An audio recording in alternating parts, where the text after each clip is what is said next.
Tree Talking Time is brought to you by Conkey's Outdoors. Get all your hound hunting needs at conkeys.com.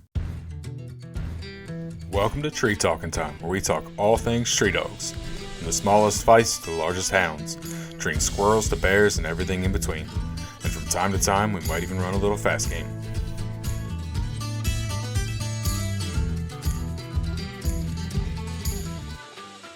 I'm just trying to think. I don't have much exciting stories, man.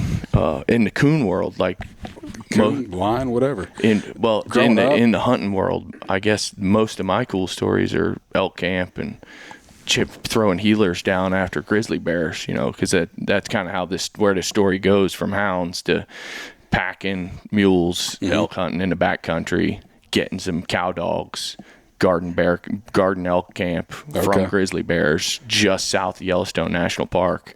We had grizzly bears in camp every other night. Really? So we had super gritty cow dogs that, pseudo cow dogs. And so that's those would be my stories. But yeah, I didn't realize that grizzlies were in camp that bad. Yeah, when you're hanging elk meat, they are. I guess, yeah. And we ran a big camp, bunch of wall tents, bunch of horses, 30 miles from any road, what they considered the most remote area in the lower 48 states, what they always said.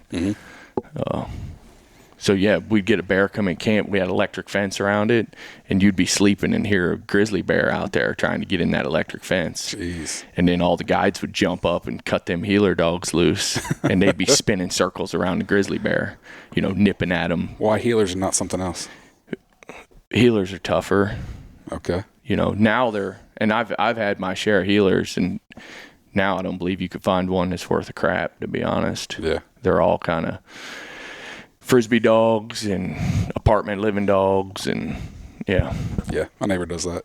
She does all kinds of sport stuff with her healers. Yeah, see, those aren't that's what's ruined healers, right? Yeah. If somebody started breeding walkers for something other than coon hunting, it would run away from the coon world for sure. And so that was 20 years ago now. I've had some good ones, and I've had a couple duds, and I don't think I'll get any more healers. Okay. But you said your last one was pretty ill, wasn't he? Yeah, he was nasty.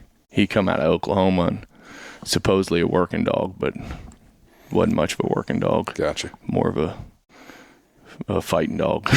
So, yeah, no more healers for me. I'll run with border collies from now on, I think. But well, now your need for a herding dog is actually a true herding dog, not keeping grizzlies out of camp. Yeah, well, even them dogs were just a different ball game than healers now. I think in the last 20 years, I don't know. Somebody's out there's probably got them, but I don't know. I ain't found them. Yeah. Everybody uses a Kelpie or a border collie or a hanging tree or something now where I'm at. Yeah. But yeah, I had some good healers, and I had a couple not so good ones too.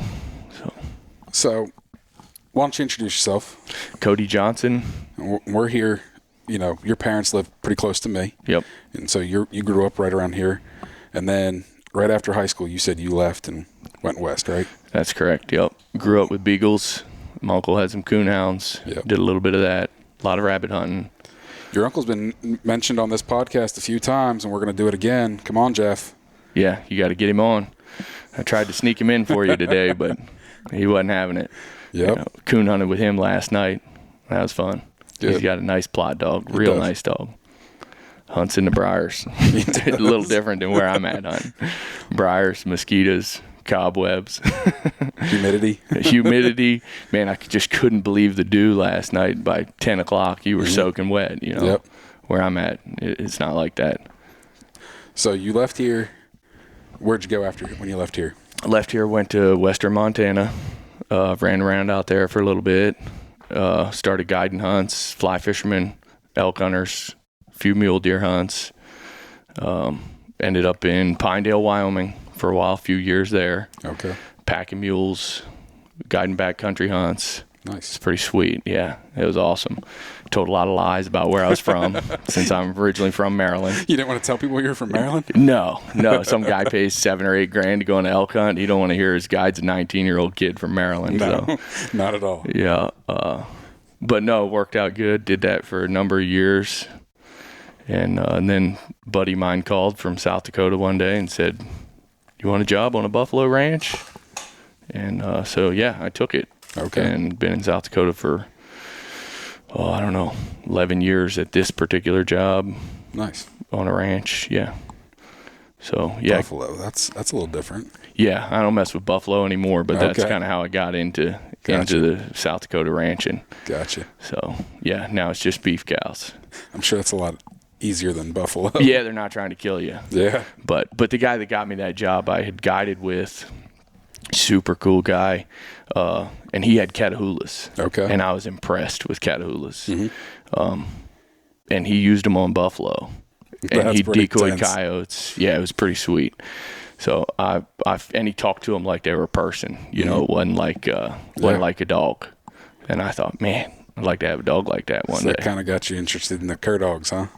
Yeah, and then, years went by. I had them healers. They were getting old, not doing so much on the ranch anymore. And I thought I need some, and I used my healers, a little bit of decoying coyotes and just a lot of hunting on the ground stuff. I'm in the tractor. They're gone hunting, kind of, just kind of rangy dogs.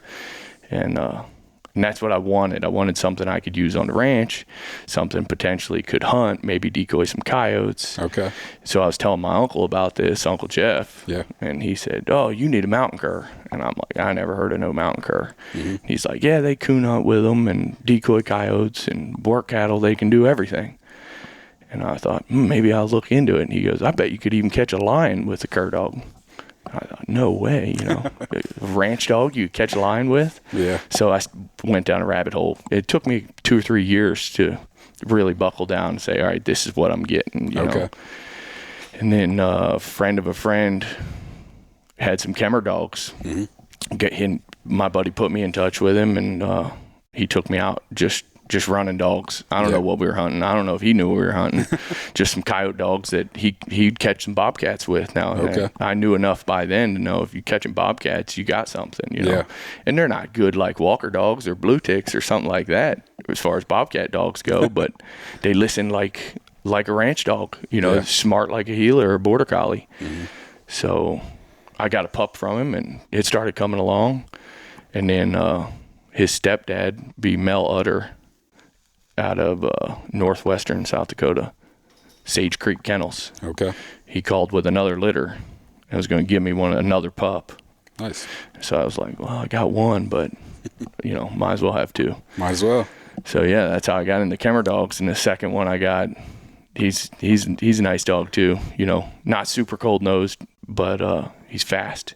I remember when they were pups, your dad was telling me, he's like, I don't know if that second one's going to make it.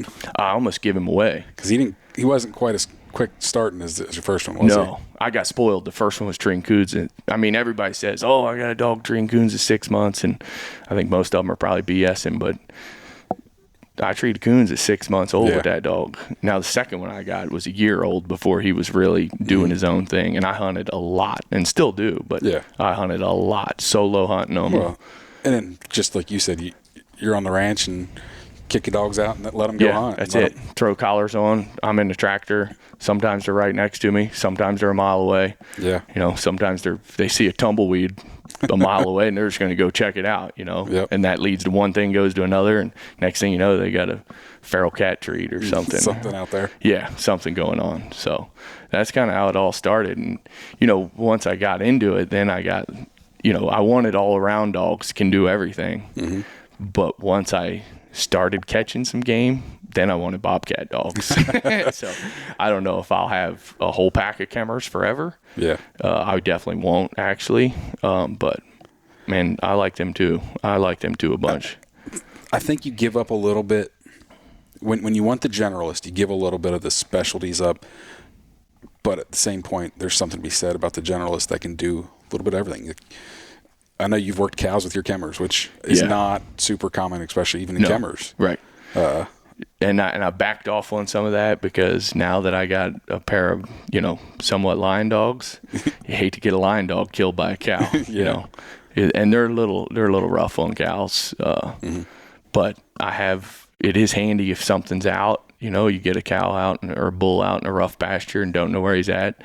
But I seen him here a few hours ago, I can put them Kemmer dogs down, pump that track up, make them go. Yeah. And they'll trail that cow up and go get him found, you know. That's nice. Yeah. It ain't pretty when they get there because they're not real cow dogs, but they'll trail anything I put them on. Some things I don't. Well, at least they'll get him bayed. Yeah, for sure. They'll do that. Yeah. And they're smart. Yeah. And I think a lot of people go hunting with you. They're expecting some big dumb slobbering hound dog. They don't know what they're expecting. Yeah. And not that there ain't smart hound dogs, because there's plenty of them. I've come to realize, but there's a lot of dumb ones too. Yeah, there's a lot of dumb ones, but yeah, I've run some of them field trials too, and there's one boy that's got a pack of great big old bobcat dogs. They freaking listen like border collies, you know. I think a lot of it's just breeding. Like, I think people realize that a smart hound is possible now. 100%. I think breeding for brains has become more important to a lot of people. Yeah. And I think also Garmin's do help. Definitely they do. And I don't know how a guy would do it with silent track dogs without a Garmin, to be honest. And I know they did it for a zillion years, but it'd be tough for me to turn dogs down, not know where the heck they're at for an hour and a half. In all reality, I would say they didn't. A lot of guys that, like you look back at the mountain cur breed standard back in the 50s when they founded the breed, they were supposed to be open. Sure. Because they didn't have tracking collars. Right. So if you had a silent dog, you didn't know where that dog went. Yeah, that's wild. But yeah, I guess you're right. They were more open then. And my dog's open on track when it gets hot or coon comes out of the water. They're going to be opening on him, you know, a lot more scent. But bobcat, a lot of times they don't open until they get to the tree. Okay. So, or feral cat. We got a big feral cat problem. Really? Yeah. I mean, big problem. Is it really a problem? I don't know, but there's a lot of them there. And just kind of surprises me that you kind of live out in the middle of nowhere for the most part. Where I coon hunt really is the middle of nowhere. I mean, it's kind of cool where I live because I can coon hunt farmland, like irrigated, sometime corn, my own corn that I've planted. Yeah. And then 20 minutes the other direction, I can be mountainous. Yeah. You know, there ain't a coon, you know. That's crazy. I think I've treed one coon while lion hunting, and I spent a lot of time lion hunting. Yeah. And I've treed one coon. They're just not there. But when I do go coon hunting in that farm ground I'm talking about, I don't know, 40% of the trees I get to is a cat. Really? And my dogs, I can usually tell just how the track's running. They'd rather run that cat. Well, now that you've lion hunted and bobcat hunted. Yeah. Yeah. I think it smells a little more similar to that, so. Yeah. And it moves real similar, you know. And I think that's the best benefit in training. Yeah. You know. So your feral cat problem has actually benefited you, I think, probably your dog's learning 100% how to run a cat. Yeah. And I take care of them cats. I mean, that's the best tool I got. I'll be out there feeding them. Yep, let them feral cats stay. Yep, they get a pass by me, especially them ones that travel and climb. They get a pass. Yep. That's funny. Yeah, it makes a better locate dog, I think, too. But yeah, it's a big problem, especially. I mean, I know where you live. You've sent me some pictures. You don't have big trees, but I know especially you get a little further west where they do have real big trees. Yeah, finding a good locate dog. Oh yeah, and I don't have good locate dogs by any means compared to real bobcat dogs, but we find a few. Yeah, and them pine trees in the Black Hills, they get pretty tall. Okay, and them bobcats, they always go straight to the top. Yeah, you know, them suckers are tough. But luckily, I've made a bunch of buddies doing this, and running them field trials helps. And turns out them Kemmer dogs are pretty dang good at field trials, man. Them dogs are, you know, there's a lot of competition because I got my Kemmer dogs are two male dogs that come up together. So it'll make you or break you with them race dogs, you know. So they'll run past a bobcat tree in a hurry too. But just racing, yeah. And they're growing out of that some, but I kind of know how to look, you know, where'd we lose it? Let's go back to a track and that kind of thing. But it sure helps in the field trial thing. And I know a lot of guys cuss it and don't like them field trials, but man, I enjoy it. I like to hang, you know. It's a good camaraderie. It's a lot of fun. Yeah, exactly. You know. And our Houndsman Association in South Dakota, they do a great job putting it on, man. There's some guys that are really good about putting that on. But yeah, I've made a bunch of friends, and it's kind of nice because I got good coon hunting spots, and my line of work, I got some good spots. So, like my buddy Patrick, Jet, there's some guys they're the bros now. Yeah. But at first I would invite them, hey, why don't you come coon hunting with me? I don't know them, and next thing you know, come winter, it's like, why don't you come lion hunting with us? Or let's go bear hunting in Utah or whatever. So just the door opened, and now they're buddies forever kind of thing, But there's a bunch of them like that. So yeah, it's been pretty sweet. But no, I don't know. I met a lot of good friends so far just hunting hounds, but it all started from hunting elk. I hunt everything, or I used to. Now that I got dogs, I don't hunt everything anymore. Kind of hung it up. Sometimes my wife says, I wish she'd go back to duck hunting. It was cheaper than hound hunting. I don't know. Somebody else recently told me they spend a lot more duck hunting than they do with dogs. Well, they were lying. Yeah, I don't know. I didn't duck hunt at all this year, and that's the first time since I was a kid I didn't duck hunt. Yeah, I that's love big it around here. Yeah, and it's big in South Dakota, and I was into it, and still am. I consider myself a duck hunter, but I don't even put in for tags, man. Last year I had a mule deer tag that I've been putting in. I had 7 preference points. It took me 7 years to draw the tag, and I had 3 weekends to hunt, and I got on a real nice buck the first weekend. Second weekend, it snowed, and I didn't go. I went lion hunting. Yep, you loaded them dogs up. That's right. Yep. So, as much as I love hunting everything else, I like the challenge of the hound hunting. And it's funny because people say, oh, it's easy, dogs do all the work, yada, yada. And it's like, yeah, you get some 8-week-old puppies and let me know how long it takes you to catch bobcat. And then tell me how easy it is. That's what people don't realize, especially from the guided standpoint. They go on or they watch a video, and it's like they just see a successful chase. So they don't see all the unsuccessful chases, all the work put in, the feeding and caring for dogs every day. It's 365 days a year, man. Yep. And my dogs, they go to work, they coon hunt. They're out of that kennel, hopefully every other day at least. Yeah. That's the goal. I like to keep them in shape. It's just how I roll. But it ain't easy. No. And that's what I like. I like the challenge. I like fly fishing because it's hard. And I feel like you could fly fish your whole life and you're never going to master it.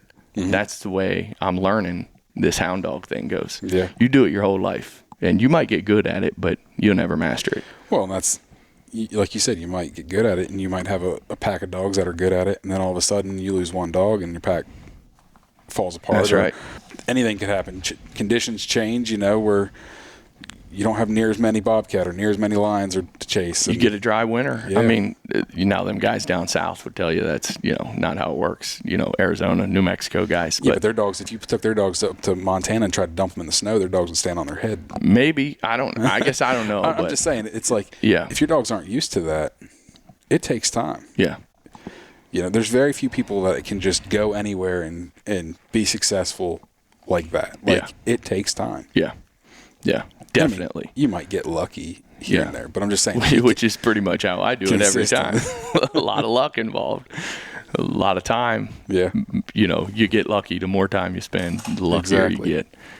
But I'm eat up with it now, man. I love it. So I've been hunting these dogs about 4 years, and it's pretty great. The coon hunting, I'm just keeping dogs in shape. Yeah. I got one Kemmer dog that, man, if I could get him in some competitions, he's a jam up coon dog and a decent lion dog, and not a good bear dog. That's the yellow dog, right? That's the yellow dog. But I really like him. And he'll be with me forever. And then I got that little brindle dog I call Dietz, and he's just a little bitty sucker, but he got all kind of heart. He got no quit. He got no quit. Sometimes, even when you need him to quit, he don't have no quit. But he's just a lot of fun to hunt with. And they're, I got a leopard pup who's coming on too. And I almost forgot about your leopard. Yeah, sometimes I'd like to. I like her a little bit, but we're working on things. She's treating her own coon now, but she ain't like them Kemmer dogs. She ain't smart. Them Kemmers, they know what you're thinking before you say it. You know. But I like a smart dog. I like a dog that loads up and stays when you tell him to stay, all that good stuff. Call him off the tree. I don't want to have to carry a leash. I can't be leading dogs out from a lion tree up a mountain, you know. Also, like you said, you take your dogs to work. Conkeys Outdoors is proud to be a sponsor of Tree Talking Time. Family, hunting, tradition is the Conkeys motto. They understand the importance of passing down the tradition of hound hunting. They are a family-owned business that treats you like family. They also understand the importance of having the gear you need when you need it. Conkeys carries everything for your next hunt, and it ships to your door quick. They also offer great warranties on all tracking systems and financing options. Check them out at conkeys.com. You can also use the code TreeTalkingTime5 in all caps to save as well.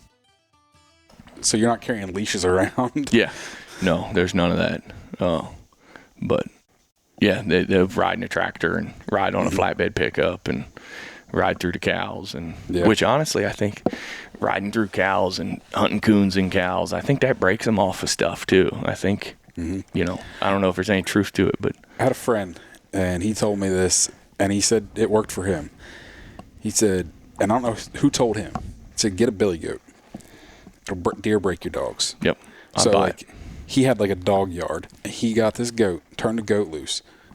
So every day he would go turn his dogs loose and like he didn't have a big property. Like it was a small little, I don't know, maybe a half-acre yard fenced in.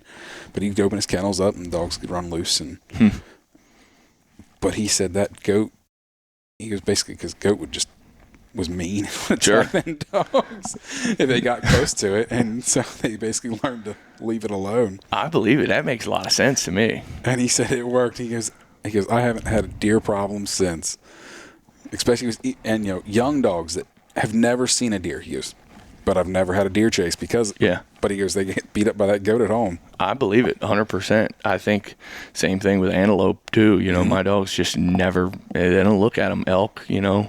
I don't really pay much mind to them, and I think a lot of it's just being around livestock all the time. Yeah. You know, and I mean, there's been nights I've been coon hunting. Shoot, me and Patrick went this summer, and we treated a couple coons before we even realized there's a whole slew of heifers in here. And them dogs never, you know, they're trailing right through them. Once we realized we got out of the man's place, you know, we had full permission. Yeah. But and they didn't. They won't mess with them. You know. So that's good. I do think it helps with deer and antelope, but not to say, you know, dead of winter, we ain't run nothing in a while. I might have something going that ain't supposed to up there on the mountain, but yeah. Every now and again, dogs just get bored. Yeah, there's a lot of that, and I think when they get bored, they're looking, you know, we might have a little coyote race a couple times a year, you know, and I think some of that too is I'll turn dogs down to red fox. I'll turn dogs down on, you know, bobcat, lion, bear, red fox, coons, feral cats, you name it, they're going to go try to catch it. You have a lot of red fox out there? Not a lot. Okay. And I haven't even caught one yet. Yeah. But I will one day.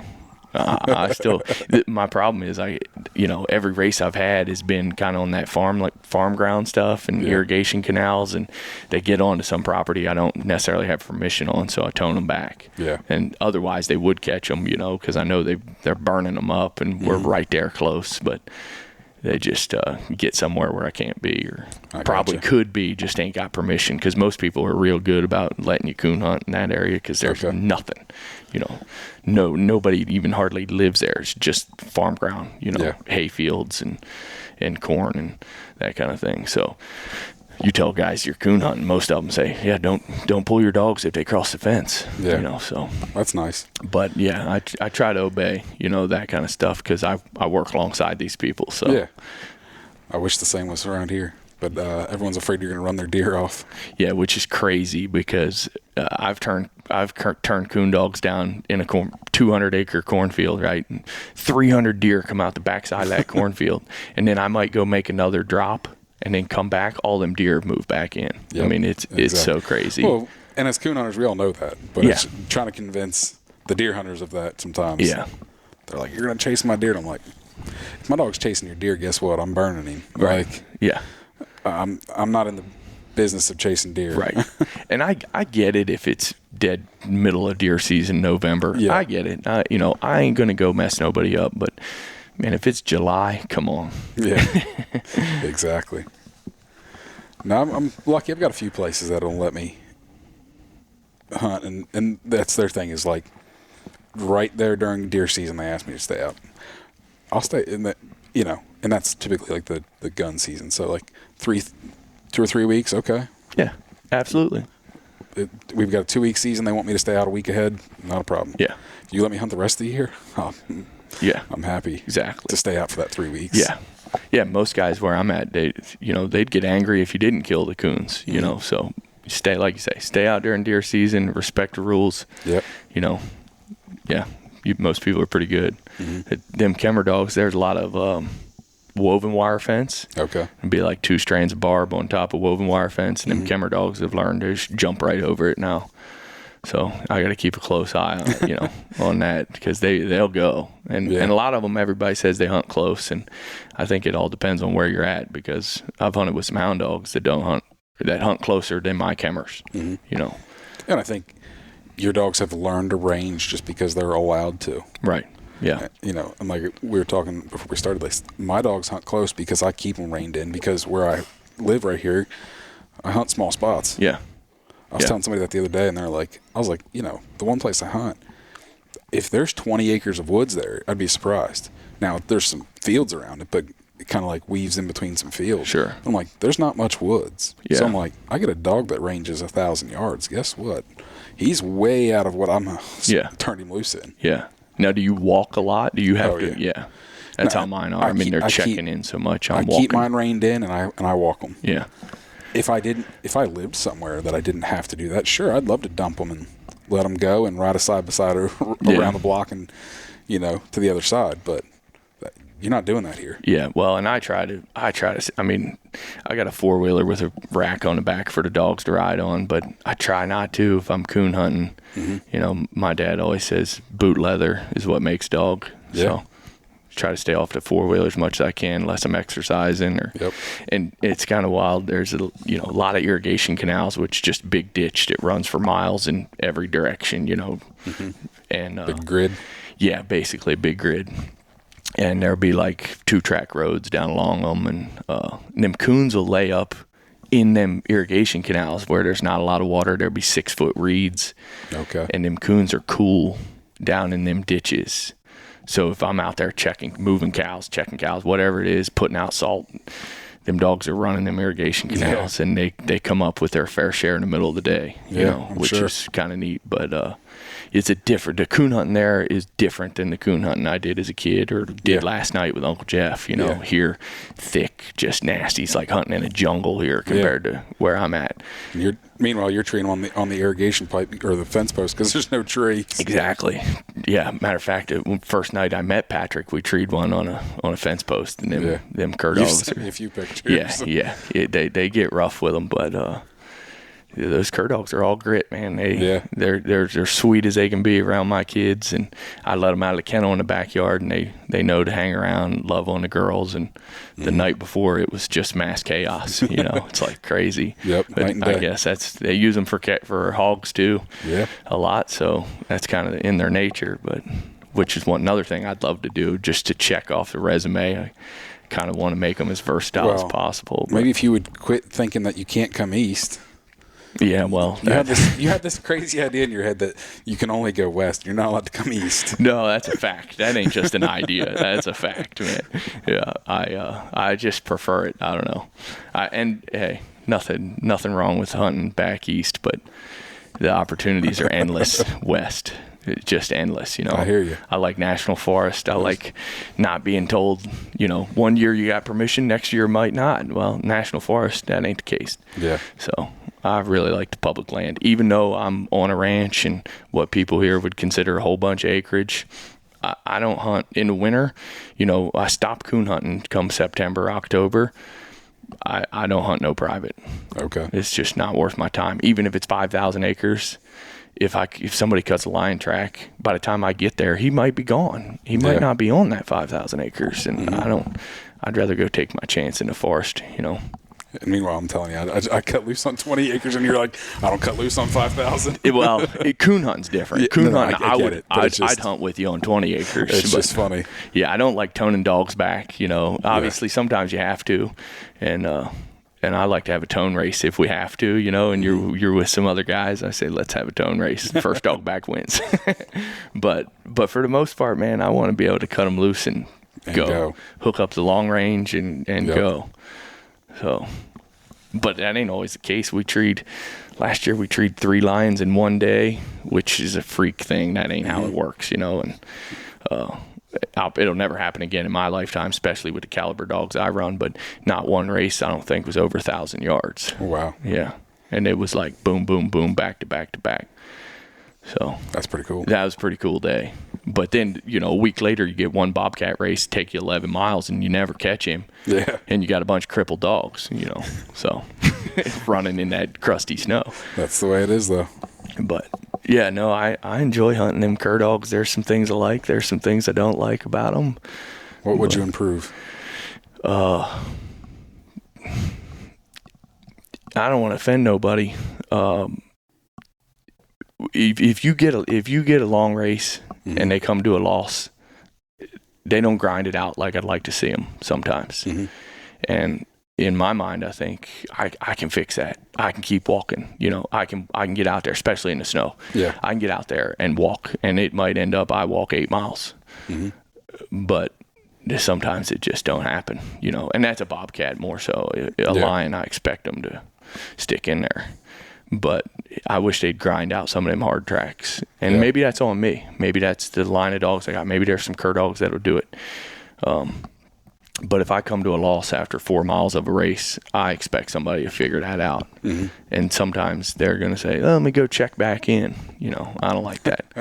And even though I'm trying to keep up with them, I'm not running 4 miles as fast as a cur dog. So that the highs are high and the lows are low, man. You know, you come home angry some days, and other days you're like, I wouldn't sell him for $1 million. My wife sometimes, she's like, I don't get why you do this. She's like, sometimes you just come home so mad. And like, because I know what he can do. That's it. And then he doesn't do it. He irritates me. Yes. And maybe that's just my expectations are too high. And maybe, like I say, maybe that's my fault. Maybe it's on me. Maybe I done something wrong. But, you know, I just keep walking. And sometimes I cut a bobcat track that I can kind of get an idea how old it is, and I know them dogs ain't never going to catch it, but we're going. I'm gonna walk, and I'm gonna make them go. I don't care if they got to put their nose in every track, but that's not how they want to hunt. They want to hunt downwind of the track with their head up, running 900 mile an hour. That's how they want to hunt. So I got to make them put their nose in it. And that's what I do. Some days it's like I got to put my pack on. I got no gun. I know we ain't catching him, but I got to go for the dogs. You know. I know when you went bear hunting the one time and you came back and you were telling me the one dog quit on you, and I said that's because he's used to these short coon races, especially when you're coming out of coon hunting a lot, and it's like he's not used to a long, tough, cold trail. He's used to a short race with a fight on the end of it. That's 100% it. They have an extreme desire for confrontation. They want to get to the end and think it's a scrap. And I have a pretty decent transition coming out of coons onto lions or bobcats especially. There's a transition there where I get frustrated. After a couple weeks of it, they start to buckle down. But it's a different style hunt. It's a different style hunt, and it's nice to hunt with these guys with walkers. You know, I shouldn't say that publicly, but these guys with blue ticks and walker dogs, man, it's nice to turn them cur dogs loose, because if it's a short track, they look like $1 million. But if it's a long track, they're gonna learn something. You know, and when you got silent dogs like me and you come to a loss, that's another thing that's tough to deal with. Somebody's gonna find the out track. Right, and not open his mouth. Now you got one dog that's half a mile ahead of the other dog. You know, some guys don't want to pop up on a lion with one single 40-pound dead silent dog. You know, but I think they got enough sense to keep a little distance. So far, at least. But and the bear thing, I'm not good at it. I ain't got a dog that's good at it, but I enjoy it, and I love it. Actually, it's a lot of fun. I'm right there with you, and I'm honestly afraid to take mine bear hunting now, because I don't want to say I ruined a good coon dog, but he just turned off on coon. Oh, you just made a good bear dog. Sounds like you didn't ruin a good coon dog. But for here, I ended up getting rid of him because I'm like, sure. So it kind of shot me in the foot. I had a decent plot dog he was a nice little coon dog, and then all of a sudden he just saw a few too many bears, and he was like, I'm done. Yeah. And he's a phenomenal bear dog today, but he ain't my house because of it. That makes sense. I've heard those. I've never squirrel hunted them. I've treed one squirrel on accident, and they were on the wrong tree. But I've heard the squirrel hunters, the competition squirrel guys say they don't like to coon hunt. Yeah. Because once they start, them dogs don't care so much about the squirrels. Yep. That's just what I've heard. I think it's the exact same for some dogs with bear and coon. Mm-hmm. Like, the big stinky bear is so much more exciting than a coon. Yeah. And so I ruined one dog, and I say ruined in quotations just because he's a great bear dog. Mm-hmm. But I want a dog that coon hunts. Yeah, you want to do what you have access to. I don't live in West Virginia or Right. Virginia where I can run bear all the time. So You could live in West Virginia. Or you Virginia. know my wife. You see, the funny thing is people on this podcast don't realize this. Like I said, I go to church with your parents. Right. I've known your parents for as long as I've went to church here, but I started going to church here right after you moved, so we never even met. Right. Until today. Right. Like in person. We've chatted ever since. Yeah. I think before I got to Cur Dogs, I reached out to you because I knew of you. I think your dad. You were like, your dad was out there, and you guys listen to my podcast, and your dad's like, "That's Ben." Yeah, I thought I've heard of that guy before, but I reached out. Hilarious. It is small world, man. Yeah. Especially, Cur Dogs. They're such a niche group of guys, and Yep. yeah. But back to the thing. Yeah. You've met my wife, yeah, Right. and her family. They're all very tight. Right. So, Well, so are mine. well, we died there. Yeah. Needless to say, moving away is not happening for me. Yeah. It gets harder and you get older. I did it right after high school, and Exactly. I got kids, and yeah, that's a tough deal. I'm trying to drag the whole family with me. Yeah. Well, I'm trying to convince them all. So let's go. where would you go? I don't know. So one day, me, my sister-in-law, my brother-in-law, like a bunch of us were sitting there, and there's a few of them that wouldn't mind moving. We kind of figured out a compromise would be like Western North Carolina. Oh yeah. I love West Virginia though. Yeah. Like if it was just me, Yeah. West Virginia. Yeah. Me too. If a guy But- could get a job there, I mean, I wouldn't move there now, but it's a Yeah. pretty sweet place. I love West Virginia. And So- it seems like, I mean, all of us are under attack as hound hunters. Yeah. But West Virginia, Utah. So there's a handful of places that ain't as bad as far as the Yep. antis coming after them. Exactly. Utah's got their different set of problems as far as hound hunting rights, Yeah. from what I understand. Like I said, it's everywhere, unfortunately. It's everywhere. And, man, luckily, South Dakota Houndsman Association's doing some good stuff. Good. You know, yeah. So we're gaining slowly but surely. Mm-hmm. Somehow I ended up on the board with them guys. I don't contribute as much as a lot of them guys, but try to do what I can. Yeah. So, but yeah, there's a handful of guys that are, I mean, like Patrick, the guy's relentless. You know, Yeah. If you're an anti-hunter, you don't want to run into a guy like that because he's smart. He does his homework. You know, Mm-hmm. he's the worst enemy of somebody like that. We've had some great talks, me and Patrick. Yeah, he don't stop, man. He is relentless as far as that. Yeah. So, and then we got multiple guys in the Houndsman Association that are pretty on top of stuff. Mm-hmm. So.